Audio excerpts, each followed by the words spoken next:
Good evening, everyone. Welcome so very much to our conversation on school reopening this evening. My name is Meg Wheeler. I am the Democratic candidate for Massachusetts State Senate in the Plymouth and Norfolk District, which covers the towns of Weymouth, Hingham, Hull, Cohasset, Scituate, Marshfield, Norwell, and Duxbury. I am very glad to be here this evening to have this incredibly important conversation about the reopening of our schools. I know this is a conversation that many of you are having in your own homes. It's a conversation I've been having with you as well. And so I'm really grateful for you all being here tonight.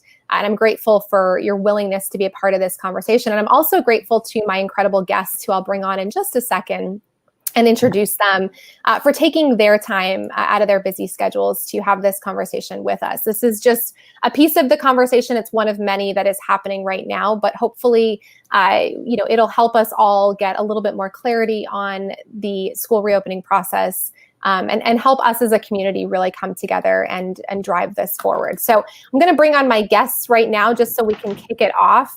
And hopefully folks can hear us. Let's just bear with me one second while we do our tech stuff. Let me bring my guests on.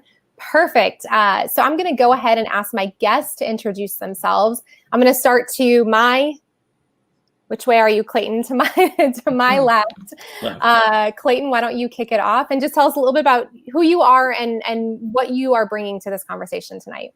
Okay. I'm a career-changing teacher. I used to be an engineer and business owner, and then I later in life decided I wanted to teach, so I teach physics at Stoughton High School.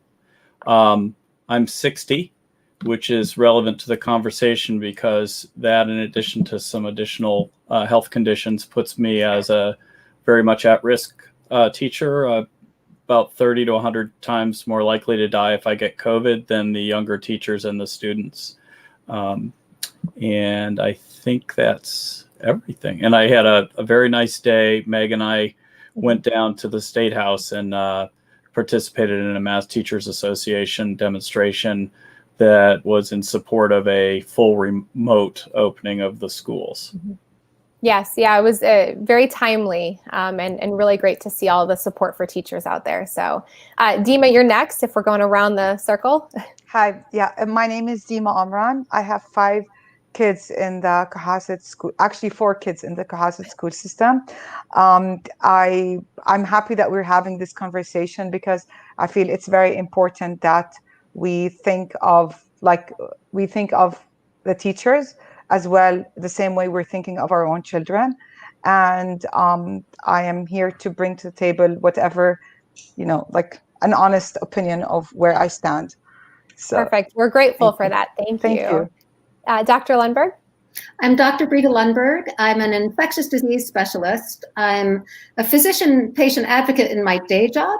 And I've become very involved around COVID because at the very outset of the epidemic, I felt that the response here in Massachusetts initially was insufficient. And so together with a group of about 40 other physicians, we have formed the COVID-19 Action Coalition. And we got very active advocating for PPE, for testing, and for school reopening. And so that's why I'm here tonight. Great, thank you. We're very, very lucky to have you as well. And I do just want to say before we start this conversation that this is a really hard conversation to have. This is a really tough issue. I don't think there's one right answer or one wrong answer. And I think most people having this conversation are coming with the best of intentions. And I think we all want what's best for our communities and our kids and our educators. And so, I really am just grateful for all of you being willing to participate in this conversation because I know there's a lot of nuance here. And there are a lot of things we have to plan for and adapt for. And that is really challenging. So thank you. All right, we are going to kick it off. We've got some great questions. Let me pull our questions up here. We're going to try to do these in an organized fashion. And then anyone watching, if you have questions, feel free to drop them in the comments and we'll get to them if we have time. So bear with me one moment here. Let's get ourselves. Okay, so the first question, I actually want to pop this up. I want to pop a couple of things up actually before we get started, because these are things that I suspect will be referenced and I think will be valuable to the conversation. So the first thing I want to pop up here is actually where we're at in terms of the school districts, or the school districts in the district. So if my guests will bear with me one moment here, I think this will be helpful. Let me pop back over here. So this is where we are at, as far as I'm aware, as of today, for the 8 towns in the district. So so 7 of the 8 towns have decided on hybrid. Weymouth is decided on remote, and then we actually have a variation of opening days. So as early as September 8th in Duxbury to as late as September 21st in Scituate. Although I know that they're doing an orientation on the 16th. With the full school coming back on the 21st. As far as I'm aware, Marshfield has not made a determination yet on their opening day. So I just wanted to put that out there because, again, I think this will come up, and I think it is important to recognize that there is some differences in the different towns within the district, and we're all very neighborly. So I think there's a lot of overlap in these districts. We have teachers who live in some of these districts, but kids that go to school in other districts. So I just thought this was important to put up here. And then the other thing I just wanted to put up here as well, because I know it's going to come up in our first question, let me just pull that back for one second, is the interactive map that was released by the state maybe a week ago, maybe a little bit longer now, that essentially shows the sort of level of cases in the different towns. And so this is the map that again, I think a lot of people will refer to, and there are some red areas, which is I believe the highest level. I don't see the legend here, but there we go. So the red is more than 8 cases per 100,000 people versus the white, which is less than 5 reported cases. So I did just want to bring that up as well. And we're down here in what is sort of a lower case area, and I think that is relevant to the conversation as we have that tonight. So let me go ahead and stop my screen there, and let's go ahead and pull up our first question because it does relate to this map. So the first question is, what do we need to do to get back to actually reopening our schools full time,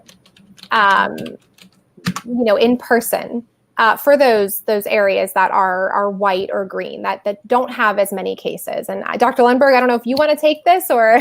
I'd be happy to take it. So essentially, there are no fixed criteria, right, as of this time. But the way that communities are going to judge whether or not they're ready to go to a hybrid model or to go to a full model is really going to hinge on the success of their neighbors. So if you're surrounded by communities that have successfully gone back to school, have kept transmission rates low, you'll know that maybe your community will be able to do that too.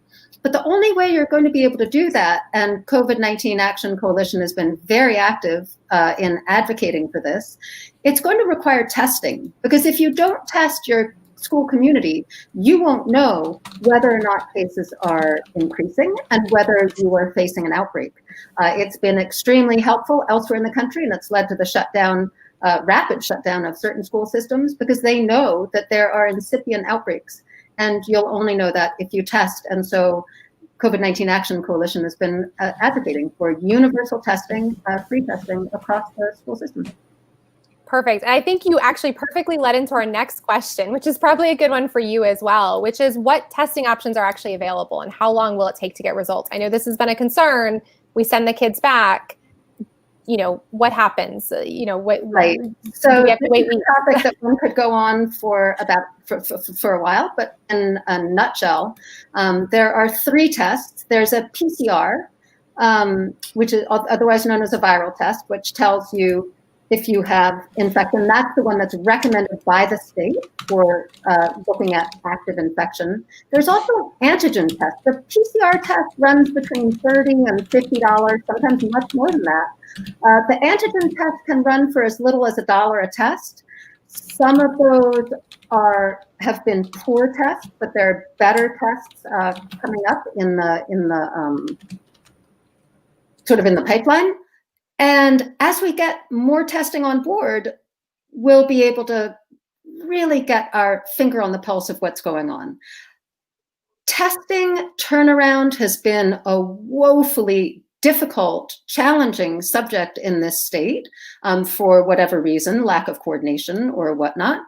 And some tests turn around very rapidly in 24 hours, very, and that's the timeline that you would like them to turn around. Some of them have been taking 7 days or longer, and that's not acceptable if you want to get an epidemic under control. Yeah, that certainly seems like that would make it challenging if there are concerns of people having having cases. So I'm curious. I want to put the same question, actually, this original question to the sort of parents and educators in the conversation, to Clayton and Dima, about what do you feel? I mean, I don't know if you've seen the map, but at least now, sort of knowing that we're kind of in the safer or lowercase area. I mean, what's kind of your thought on where we're at with schools reopening?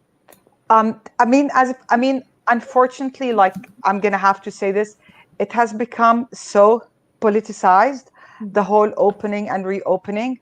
So I feel whenever we start to answer this question, we need to kind of give an introduction that this has nothing to do with any political beliefs I have or where I stand, but like it's the simple fact that if we are okay with the financial district closing this entire time, people are going to be, parents who are in Cohasset are going to be working safely from their homes. However, it's mostly the same parents who are expecting teachers to come back and teach. So if the financial district is not opening, then if you asked me this question 3 months ago, I'm like, open those schools. I have 5 kids in the house and I need my kids. Exactly. However, when you're talking about the testing and all that stuff, I'm thinking, do I really want to be home and getting an email from Mrs. Corkum? Hi, Dima, I think Summer has a fever. Okay, I'm going to come pick her up. This is their protocol. They keep talking about kids' anxieties and kids depression, all that stuff. How is the school going to be as for kids when they're it's like an ER situation? It's going to be the entire time. Oh my God, he coughed. Does he have corona? Does he whatever? Is he sick? Then he goes home. Then, oh, he's home for 14 days. Then the kids come home. He's going to be bullied. Oh, thanks to you, we're home now. All these little things that maybe doctors and parents sometimes don't think about. But how many of us were in the weirdest place and got a phone call from the nurse, please come pick up your child because he has a fever? This is going to be on steroids if the schools open right now and where we are right now. And I hope I don't get any backlash from parents. And I hope literally we have a small business, we don't get affected about what I just said. But again, I have 5 kids. If there's someone who wants their schools to open, it's me. Yeah. But I just feel, is it going to be because I Michelle Obama talked about empathy 2 days ago. I mean, what kind of character am I instilling in my child if I tell him or her, just because you need to get an education, this teacher needs to put everything on the line and come teach you? Because that child's going to be an adult one day and I'm going to be sick. And I want him to, or want my child to, put me first at that point. And if there is something that he thinks is important, to drop it and think of my health and come take care of me. So that's the only thing. Sorry, English is my second language, so it's kind of you're doing great. You're getting a lot of love in the comments too. So people are loving what you're saying. Yeah, but I'm just saying, don't think of your child in 2nd and 3rd grade. They're gonna be fine, guys. They're gonna be fine. I'm watching my friends in Beirut. Their homes have been shattered. I know someone who lost a husband and a brother and an uncle same day, and she has a child. In the big scheme of things, they're going to be fine, even if they stay home.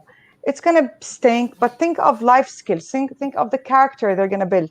Think of the resilience they're going to learn. They're going to learn so much things that are not in textbooks. I do think resilience is the word of 2020. I think that's a great word for that. And I thank you for, I hope you don't experience any backlash. I hope everyone watching tonight recognizes that, we're all parents, we're all community members, we're all, educators, we're all just trying to figure out what the right answer here is. So, I appreciate you being willing to have this conversation. Yeah. I'm sorry, one more thing, guys, give teachers and administrations a break. They don't have a manual with how to handle COVID if this happens. This has never happened in their lifetime. So everyone is trying the best they can. Yeah, here. I definitely second that. Clayton, I want to turn it to you. I'm curious your thought, and especially after what Dima said about, are you comforted by the fact that a lot of the districts around here are white or green on that map? Does that make you feel better about going back to school? Well, not at all. When you think about March 13th last spring, when we were given the order to stay home, and the powers that be naively told us, we expect you'll be back in about 2 weeks. I think many of my teacher colleagues chuckled. I certainly stayed very late that Friday and packed all my stuff because I had a hunch we weren't coming back for a lot longer than I predicted, 6 to 8 weeks.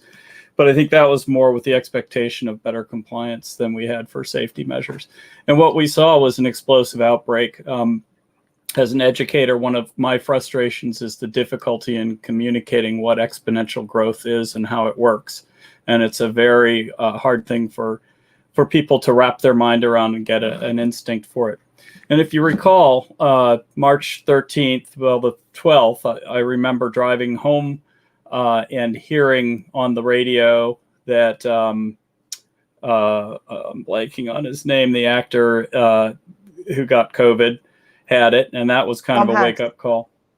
Tom Hanks. And then they talked about the basketball team, and as soon as they said that, I knew it was all over. We were going to all clamp down. And when you think about how many cases were out there at that time, it was very, very, very few. So now we're going to go into a school setting that has people packed together. They're going to try to get us to wear masks. It's even at a high school level, it's very difficult to get that kind of compliance amongst the kids. And so I think I'm very skeptical that we're not going to pretty rapidly be forced into a remote scenario. And so I think many of my colleagues feel a similar frustration to what I feel, which is, we're kind of the last to be consulted. And we're not listened to. And that's particularly frustrating in a science department. Most of the science teachers in the department I'm in one of them was an MD. I'm a professional engineer. Number of people who've been out in the world where we've had far more, we're scientists and we weren't consulted at all. It's incredible. So one of the examples of the things that has led to a lack of trust and concern, and I think part of the reason the MTA was out demonstrating today, is very simple things that could and should be considered that haven't been talked about much. And so I'll give you one example, and that is that in the grade schools, you can do contact tracing pretty well, because the kids are all with one teacher all day long. So if you get a kid who gets it, and all the teachers are all with the same kids all day long. So if a kid gets it, then you can quarantine that class, that teacher, and you've got a fighting chance of keeping that school open. I want you to think about what goes on in a high school. So in a high school, a kid gets it. Well, we can assume that kid may have been contagious for 2 weeks prior. That kid has gone mixed in with 8 other classes, which means and then all those kids move. And so very rapidly, the entire school is exposed. There's no way to do contact tracing. This has not, to my knowledge, been discussed extensively. And so the parents this isn't even part of what they're talking about when they go and talk to their school committees. So when I see that level, this is pretty simple stuff. And when I see that level of not having the flexibility and the ability to split it into 2 groups and say, we're going to talk about the grade schools and the high schools as very separate entities and problems to solve, that is very concerning to me. And it leads me to doubt the whole process, honestly. Yeah, I think that makes a lot of sense. Dr. Lundberg, do you have thoughts on the contact tracing piece of that in particular? I'm just curious what your perspective is on that. Well, I have to say, so I only read DC's guidelines, which were actually only made available. I happen to live over in Newton. They were only made available to Newton parents yesterday, from my understanding. My child just graduated from the Newton system, but I have a great deal of empathy and feeling for parents who are about to send kids into that system. And what particularly concerns me about this plan is that their plan for contact tracing is that, and for dealing with cases who are exposed, if people are exposed, everyone in the class is expected to get a test. I get that. That's fine. However, their guidance after that completely deviates, both from CDC guidance and from the Mass DPH guidance. So if you are exposed to COVID, even if you have a negative test, right, it could take, first of all, a negative test does not necessarily tell, if it's positive, it tells you that, yes, you very likely have a chance of have COVID, right? But if you have a negative test, it doesn't necessarily tell you that you don't have COVID. And that is why patients who are exposed to people with COVID are asked to quarantine for 14 days, because it takes 3 to 14 days, 3 to 9 days, to see if you develop symptoms. Yeah. However, according to those DC guidelines, if a student or a teacher in a class has a negative COVID test, they are told to go back into that class and wear a mask. And that is, to my mind, as an infectious disease doc, that's completely unacceptable. Well, Wow. and I would also, as a teacher, I would add another piece depending on the kid, because we have to figure it. We can't pick and choose and assume it's going to be the compliant kids.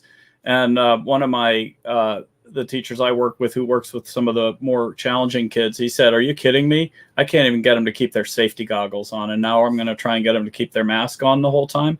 And we're all looking at that and saying, "You've got to be kidding!" And then they want us to do mask breaks. And we're saying, how's that going to work? Where is that going to be? How are we going to do that? Yeah. Well, and that adds another layer of complexity to your job, right? So you're already trying to do your job and teach and educate and manage this classroom of children. And now you have to do all these other pieces too. Right. I mean, my mom was a teacher. I have a small insight into what her day looked like. And I can't imagine. Well, and Meg, I along that line, I'd throw another piece out, which is, I know a lot of parents are gung-ho to have the kids go back. And I think because of the socialization piece of it, but I think they're not really visualizing what a COVID classroom and a COVID school are going to look like. So they'll be with their friends, but either they'll behave and be safe, which will be a pretty sterile atmosphere, not meant in the emotional sense, emotionally sterile atmosphere. Hopefully it'll be or it won't be, and then it will be very unsafe. So you take your pick. If it's safe, you're not going to get that social emotional well-being that you're looking for. And if it's unsafe, then it's unfair to the kids, especially the ones that go home to an elder, if they have a grandparent at home, and it's unfair to the older teachers. I'm 60 and I have multiple risk factors, as do some of my colleagues who aren't older but have one has terrible autoimmune issues, and so this stuff, I feel that an awful lot of the return as it's being currently designed is based on how this would be had it been managed well from day one. But it hasn't been. And I think grown-ups need to look at it and say, it hasn't been. And therefore, we have a very different situation. Yeah. And that, unfortunately, does not seem to be a very prevailing view. Yeah, I've had my own concerns about that, because I know a lot of parents are saying, and we worried about this too with my young son, that, we want him to have the social aspect of it. We want our kids to, teaching remote is just not the same. The in-person is so necessary. Governor Baker said last week, how do you teach a kid to read over Zoom? But I think you're bringing up a really great point. I mean, I think about my mom. Again, she taught 4th and 5th grade, and every child that came into that room got a high five or a hug. Well, and that was a big piece of how she connected with those kids. And to have to, I mean, she's retired, but to have to tell those kids, we can't do that anymore. That's not allowed. We have to stay 6 feet plus apart, I think is a really hard piece of it.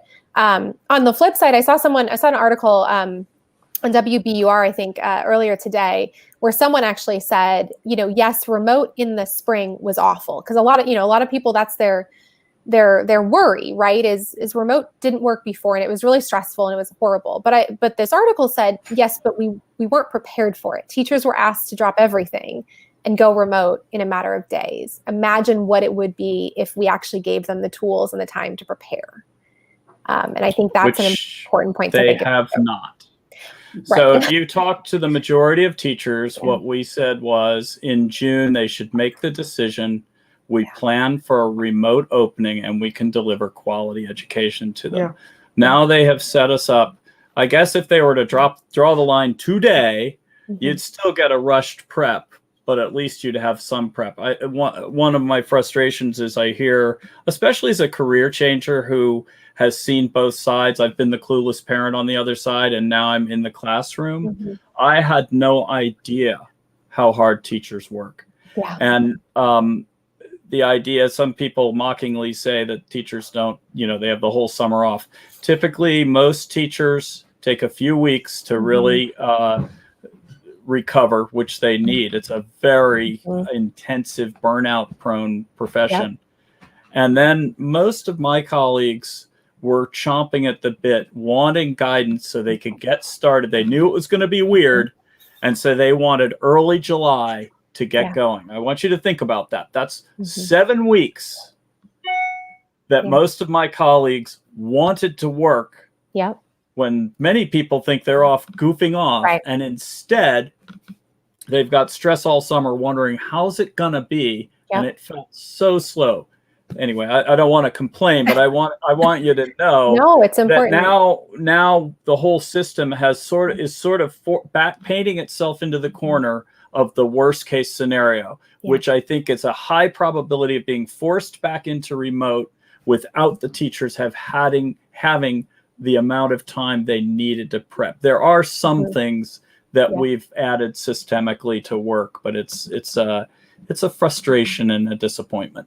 Yeah, absolutely. One of the folks watching us, Sharon, brought up a really great point, just talking about, she's really worried about middle and low income families in Cohasset, who have to keep their kids home. And Dr. Lundberg, you talked about testing. I know one of the concerns right now is that in many cases, individuals may have to pay for their own tests. And so, what happens when you have kids whose families can't afford to pay for these tests? And that is sort of an additional element we need to think about. And I also think just funding in general is a concern, right? Because our schools are underfunded.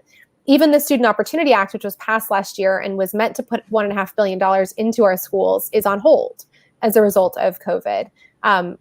A lot of our school buildings are run down. I mean, I think about my mom's school. I used to, when I would go in to help her set up her classroom, to Clayton's point, weeks early in the summer, I would get horrible allergies and headaches just from the dust and everything that was in those schools. So I think the sort of reality of this is that a lot of people are going to suffer because they don't have the financial resources, to either pay for testing or to pay for the mini pod, or what are they, micro pods that families are setting up, or, to stay home with their kids. And so I'm curious, and this is an open question to anyone who wants to take it, what your thoughts are on that, and what you're seeing that maybe is really concerning to you, or what is being done that you think we need to do more of. So Meg, I'll pick up just on the testing. There is a interactive map that the Massachusetts DPH has put out.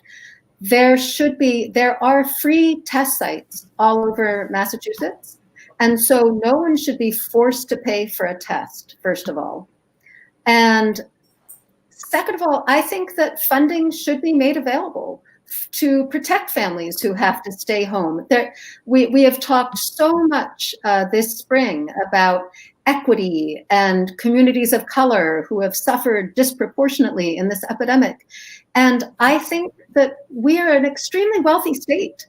So why aren't we since the Massachusetts DPH requires that when you have a positive test, you stay home for 10 days after that test, right? that can be a huge burden on many families. And some families are going to have to stay home when their kids test positive. And that's going to be a huge burden. I really feel that in order to get getting back to your very first question, we have to get prevalence down. And in order to get prevalence, or the amount of infection in our community down, we need to be doing adequate testing.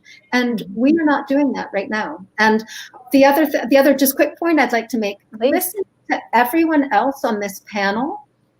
I feel like the committees that got together around reopening did not listen to teachers, did not listen to parents. I have learned more in the very short time, Meg, that I have joined this most excellent panel.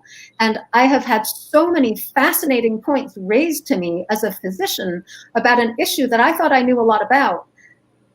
Things about, like, issues around bullying, issues around how you're going to deal with that amount of crowding. Very intelligent point about treating the elementary school differently from the high school. Yeah. A colleague of mine who's an infectious disease has decided to keep her high school students home. Why? Because she estimated that her kids would come in contact with about 100 kids a week. Yeah. And that is, it's going to be a viral fire. And that's direct contact. Yes. Right. Those kids then are going to other classes that aren't the same as that kid. Mm-hmm. And so you have an exponential spread literally within 2 days. Right. Everybody's touched. And by the same token, you could really lower parents' anxiety, students' anxiety, faculty anxiety. If you did what the colleges are doing, both public and private, across the state, and instituted regular testing. You could have regular surveillance testing every 2 weeks or whatever you chose. And then you could have symptomatic testing available to students right on site or nearby for all the schools, for anyone, teacher or student, who became symptomatic during the school day. Yeah. I think it's a really great point. And I do think the point about sort of looking at the different grades differently makes some sense too. So my son is 3 and his daycare did reopen. I think it was early July, and we actually did send him back. We went back and forth on it. But they have the resources to do it appropriately. And I think that's really important distinction. And it's also really important highlighter of the fact that there is so much disparity in resources across the Commonwealth, and I mean, his class is limited to just a handful of kids. It's a very new building. They don't have ventilation issues. They have all the PPE that they need. The process is from the moment he leaves my car to the moment he goes to that room, it's very locked down. But that's not something that many of our schools can do. And it's not something that many of our daycares or communities can do either. And so it's further perpetuating that disparity in kids' education and in their well-being. Dima, your husband has suggested we all have daily lessons of how steep an exponential growth curve is. yeah, I know. So we'll put it on him to lead those lessons for us. Yes, and is he watching through Facebook? Because I think he is. Okay, is it on your thing, on your wall? Mm-hmm. Okay, yeah, it's on the. Yep. Yeah. Okay. Sorry. So the one thing I was going to say is, like, I don't know how to say this without it sounding bad. Like, if the bad thing is you have people who literally feel this is all BS, this is all a hoax, this is all whatever. Why is all the drama? We are American. This happens to everyone on the planet except us. So when you have that mentality, unfortunately, it's kind of hard to trust that these people are going to take it seriously. Like, I mean, Meg, we have, do you know about the prom party? Like, I heard about the prom party. Yeah. So we had 90 prom. Kids. Yeah. Like, you had it like right before graduation. Like, let's not talk about the kids who were excluded from the party. Right. And then it's been advertised on the entire social media. Yeah. And then it ended up ruining it for the other graduates. And so if this is the mentality, I mean, like Clayton, like, why should he risk his life? Yeah. Like, why should anyone risk their lives? Why should, it's just like, it's sad, but because it's become political from day one, So basically, if you wear a mask, you're part of a certain party, and if you think it's your freedom has been someone has tarnished your freedom, then you don't. And if you don't, then you're not going to be social distancing. When you're at home, you're going to think this is stupid. You're going to maybe having parties at home. So it's unfair for those who are really social distancing and taking their precautions and doing the best they could to send their kids to school. And then you have those people who are like, this is stupid, we don't need this. They bring their kids to school, and then the kids who have done it right are going to be the one who going to pay the price. So it's not like we can trust everyone. It really does rely on everyone doing their part. And I think there's a lot of people, in the middle too. I mean, I don't know about all of you, but I've probably, especially over the last 2 months, I've had a lot of moments, probably at least once a day, where I'm making a decision about risk. Yeah, of course. Do I go sit at this restaurant outside? Is that too dangerous or not? Do I go to this store? And I think, and I actually heard this on the radio the other day, that with anything, the longer it goes on that we either require people to do something or don't allow them to do something, the less likely people are to listen. They were talking about prohibition, and back when prohibition was in place, that the longer prohibition went on, the more people ended up going underground and breaking prohibition, because the longer anything like this goes on. And I think that's the concern too, is, people are sick of being in their houses. They want to get out. They want to go back to normal life. And as we're talking about this very important thing of going back to school, people are really in that antsy position. And I don't think that puts us in a good spot at all. Yeah. So, all right, perfect. So I want to move on to the next question, because we've got some really great questions here. Let's see, where is our next question? Oh, here we go. Let's do this one. For those of us sending our kids back, how can we keep them safe? So if we do decide to do in person, what steps can we take as parents, as community members, as educators, to be safe in schools? Are there steps? Well, one of the things I would say is really coach your kids to be an example and not be the ones who take their masks off, and to be part of building that peer pressure that it is uncool to take your mask off. And I think that would go a long way, because if the more that are taking that seriously, and the other rules, there's a lot of effort that is being put into simple things like which way you walk down the hallway, which direction you go, where you eat your lunch, wash your hands frequently, a whole bunch of things that I think if the kids do it, it probably does bring down the risk pretty considerably. But the challenge will be how effectively can the school manage that? Yeah. I think it's an excellent question. It's sort of the $1 million question, right? Yeah.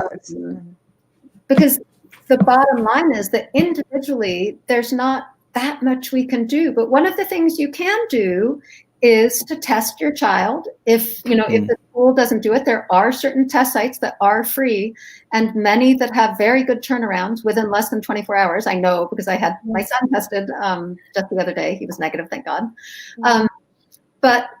So testing is one, and then masks. I'm just picking up a mask here, putting up. All masks are not created equal, right? And there's been very little guidance from CDC or Mass DPH about masks. When you do some of the literature reviews, which I have, it's really important that, so this mask is really pretty, right? Well, you can see probably it has a nice black pattern on one side, blue on the other, really pretty. But it doesn't, so this is a symbolic mask. This is one that I wear when I'm out walking the dog and I know I'm 100 feet from anyone else, and right?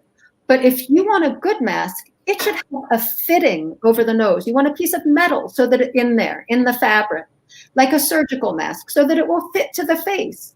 You want to make sure there aren't gaps on the side and underneath.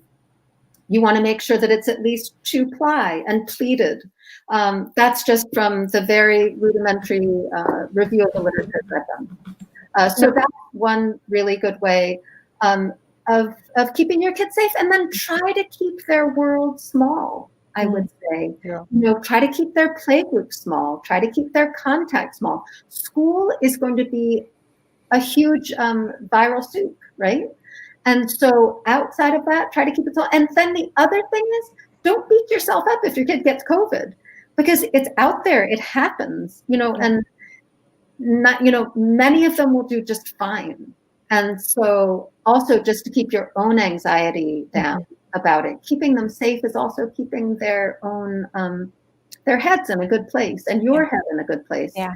And again, I feel that testing will really help keep everyone's head in a much better place, because we're all going to be more relaxed. Well, and if I can just put a plug in there, because you did mention it, I am very concerned about the long-term mental health impacts of this for so many people. And, I think this is why we need increased funding for mental health treatment, and we need to frankly destigmatize. I see my therapist every 2 weeks. Normally, I've been seeing her every week during this, and it's been incredibly helpful. It keeps me grounded. It keeps, my head in the right place, because this is tough. This is tough, what we're all living through. And I don't think we should try to hide that or pretend that it's not.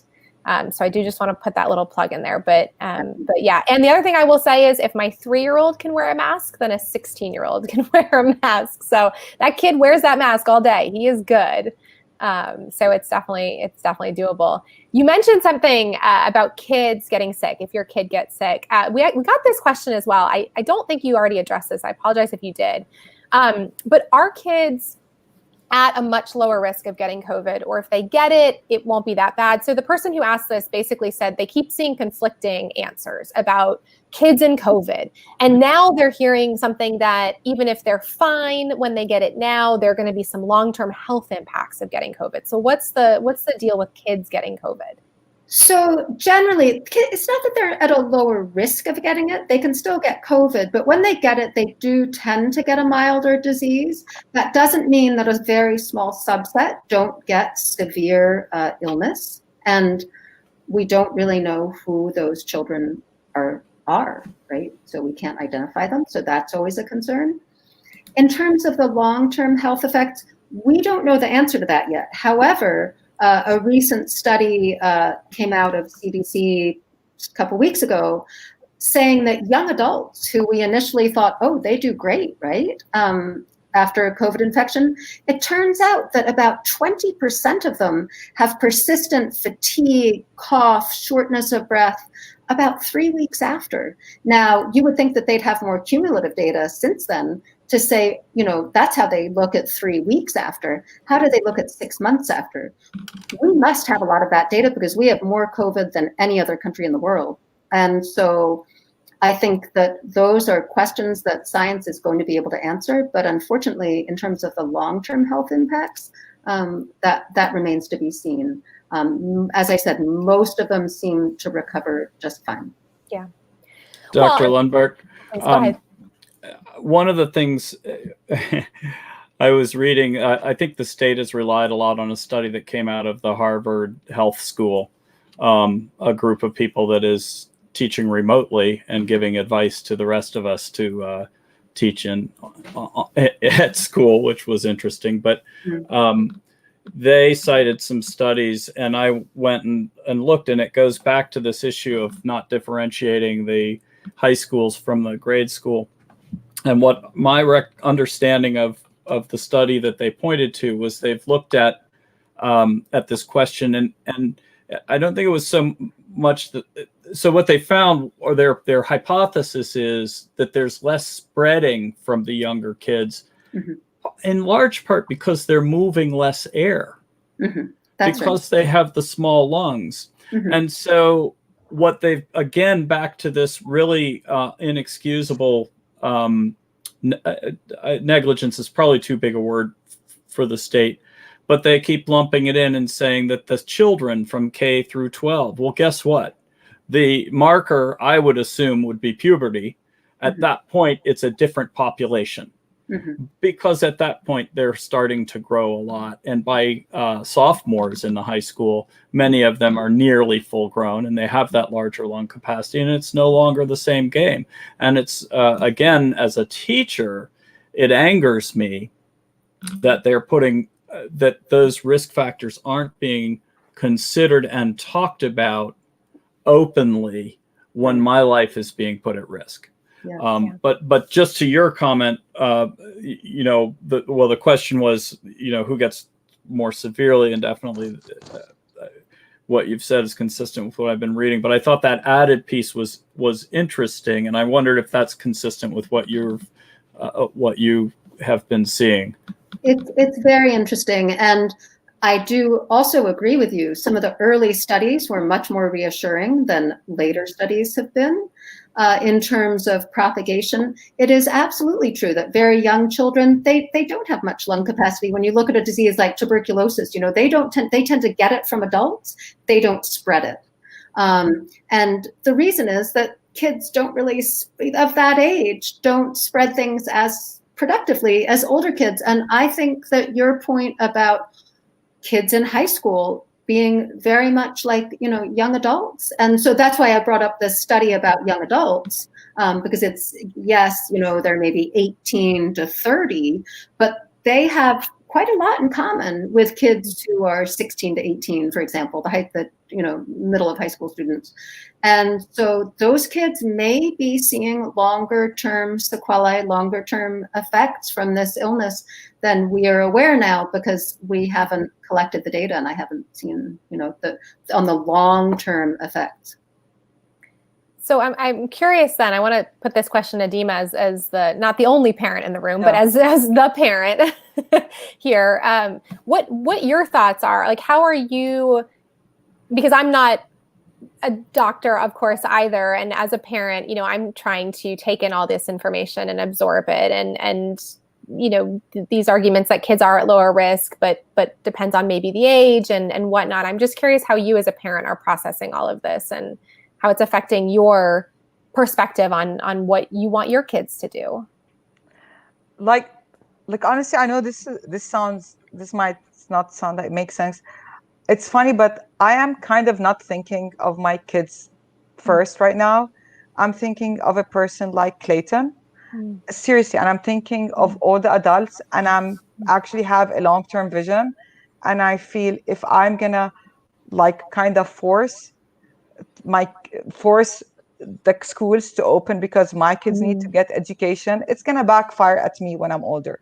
It's going to backfire in their personalities and what kind of people they grow up to be.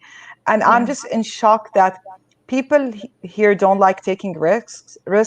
Like what's the worst that could happen if we go remote? Like, what's the worst? We end up making a wrong decision, and let's say COVID does not hit us, and then we missed 2 months of our lives or 3 months of our lives, and we went remote. However, are the risks really worth it? Like, is the risk worth it? Like maybe I have a daughter who has asthma. Mo has type 1 diabetes. Someone might have and be at risk and not maybe be aware of it. We have kids who have parents who are struggling with cancer. What do these do? I mean, I know 2 families in Cohasset. If we keep saying we're in this together, it's become a punchline, and we're not. It's just like we're creating entitled little creatures, and we're telling them the world has to stop and just serve you constantly. And yes, we can't control everything. We're just used to being able to control everything. We can't control this. Like, superintendents can't control this. No one can control this. And unfortunately, we have an administration that cannot agree on injecting Lysol in our bodies. So we're kind of on our own. So, and I think the reason why feels that way. I think the reason there's so much controversy is because we haven't seen one unified message from the administration, where I have friends everywhere, and even in Middle Eastern countries that the president makes fun of, people are compliant because they just trust that this is what we're supposed to do. But here it's become the mask has become the civil rights movement now for some people, and it's disgraceful. And so I don't know, when we send our kids to school, we're sending them with some people who have that mindset. So I think, honestly, I am now for going remote at the beginning. Like, I'm totally for that. Yeah. Because I feel I'm going to think of the teacher before my child. Yeah. We have a saying in Arabic that, like, when a teacher walks by, you stand up for him out of respect, because teachers are almost prophets. Like, this is how, like, I remember when I see my teachers, I'm 45, I just stand up. It's just like an automatic reaction. It's like they've done, like every single person who have 6-figure salary, he does or she does because of a teacher. And now we're turning our backs on them. Like, I don't know. It's just like, I don't know. I just feel up is down and down is up.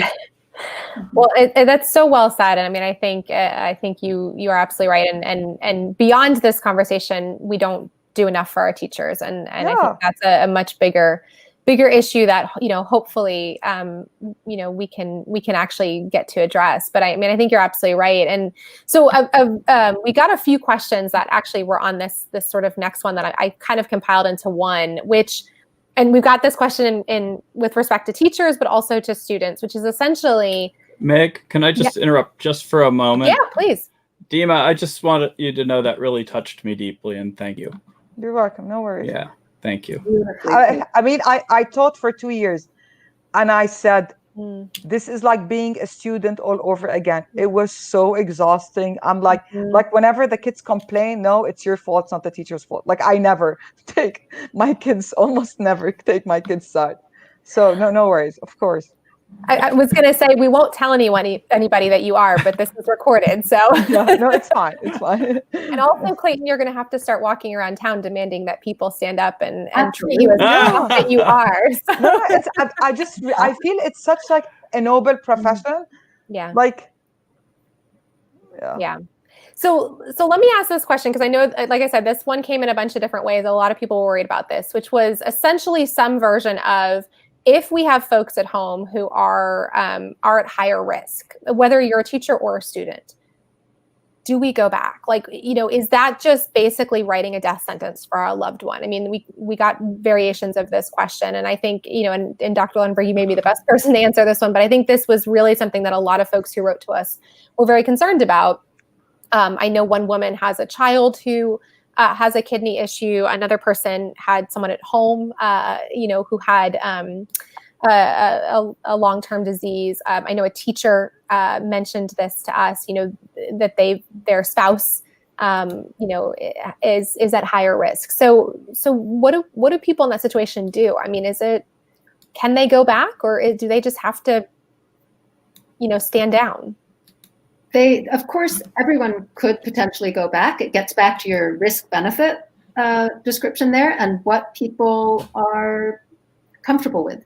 But if you test, you can potentially go back to that kind of situation, because if the child tests positive, for example, and it's someone immunocompromised at home, they isolate, right? You isolate that child, you keep them away, because it could happen anywhere, right? And so you need to prepare yourself for that eventuality anyway. But the only way to do this safely is to have an insight into what's going on in each of these schools. And you're not going to have any, they couldn't have closed down schools out in the Midwest where the viral fire took off so quickly after several schools opened, right? They would not have known about those incipient outbreaks, if they had not done testing. Yeah. And so it's the same issue here. Yeah. It's really the only way to keep people safe. Yeah. And I also want to point out too, just, since we are running out of time, and I wanted to make sure I said this, someone wrote into us and had asked, why are special needs teachers lives being put on the line in many districts? So I did want to make sure to point that out, that in many of these reopening plans, a lot of the conversation is, well, most kids can do remote, but send some teachers back for the kids who have special needs. And I did just want to point that out, that, when we're talking about educators, we should be talking about all educators, and the fact that, why are some people being asked to take risks that others aren't, and is that appropriate? So I wanted to make sure I mentioned that. So I think what we're going to do, since we are getting really close on our time, is I wanted to make sure each of you have just a few minutes to say any final parting words. We'll go in the opposite order that we went at the beginning. So Dr. Lundberg, that means you're first. So I would just like to emphasize to communities your power to bring these issues to your legislators and your superintendents and your school bodies, because I do feel like you've been excluded from this conversation, and inappropriately so, because no one's voice is more important than yours. All of the points of view I heard tonight are so incredibly important, and they'll all be important in going forth in the fall. I also want to make note of what's being done in other states. Colorado, for example, in Denver, which has very similar rates to those in Massachusetts, has decided to put off opening until mid-October. Why? Because they want to do it right. We can do it right here in Massachusetts. We have the brain power, we have the ability, we have the funding, but it's up to us. Great, thank you for that. Dima? Yeah, I would just like to tell parents to follow the golden rule, which is what we tell our kids all the time. Put yourself in the teacher's place. If you were a teacher, would you feel you need to go back to work, or would you be worried? I mean, whatever your answer is, then that's what you should do. You should put people, not only your child first, you should also put the teachers who teach also first, because it's not worth the risk. And be just know that your child is watching. Your child is hearing every single word you say. Your child is listening to you, and your child is going to copy that action in 20 years. So yeah, karma. Thank you for that. All right. You're welcome. Well, it's unusual for me to be at a loss for words, but I would just say, Meg, thank you for holding this forum. It's one of the few times when in kind of a public setting I've had the opportunity to be heard, and I felt heard. And I got to say what's been on my mind, and there's not really much more to it, other than that I was happy to have the opportunity to share with people a little more about some of the risks that concern a lot of the teachers. And it's not about the teachers or the students. It's about everybody. It's, who the students take this home to. If they get this at school and they take it to a vulnerable parent or grandparent or an immune compromised sibling. And then there are teachers, I would estimate about a fourth of us are at a higher risk. And I do want people to know that it is my perception. It may or may not be true, but based on what I've heard, it's my perception that we're mostly being lumped in at this and treated in the same risk pool as people who have a much lower risk. And that's been very demoralizing to a lot of us. Having said that, in our town, looks like they're going to be providing some options for at-risk teachers to find other ways to contribute and not have the level of exposure. So I mean that more at the state level than at the at the local level, because it differs a good deal from community to community. Perfect. Oh, go ahead, please. Sorry. No, thank you. Just thank you, Meg. Oh, well, thank you to all of you. I really do appreciate you taking the time to have this conversation. I know we just scratched the surface. There's so much more to this. Hopefully this was helpful to everyone at home. I will wrap it up with a few parting words, but I did just want to thank you all. I'm so incredibly grateful for all the work you're doing and for spending the time and having this difficult conversation. So thank you very much. And just to wrap it up for everyone, I think what is so important to remember about this conversation really is that this is a very difficult decision to make. And there's so many different aspects to this that we need to be thinking about. And I do especially want to remind folks that as we're having this conversation that, our perspective and our experience is very different from perhaps what other people are going through. And there's so many different nuances to this that we really do need to consider. And frankly, when we're in, a society that has so much injustice anyway, has so much inequity anyway, this is just exacerbating it yes, there are massive issues if we go to full remote, but there are also massive issues if we go to in person as well. Teachers whose kids are at home in other districts, but then have to show up to teach in person. The folks who are at higher risk, who maybe families decide in that case not to send their kids. I know there were concerns about remote learning, and does that put kids behind? So there's a lot of different concerns here, and I'm very grateful to all of my panelists tonight for having this conversation with me. But as Dr. Lundberg said, don't forget that there are people who represent you right now at the State House, in Congress, and you have the ability to call them, to email them, to reach out to them. They work for you. And so please remember that. And please remember that your voices are really important in this conversation and absolutely deserve to be heard. Before we wrap it up here, I just want to point out that we will have a resource up later this evening. It's not quite up there yet. If you go to megwheeler.com/schools, this is where we'll be tracking all of the reopening plans. We've got that community map there as well, if you want to see the most updated version, as well as any updates that come from the state level. So again, megwheeler.com/schools. And thank you all so very much for being here tonight with us, for being part of this conversation. And I hope you are all staying safe and healthy, and have a great night. Thank you.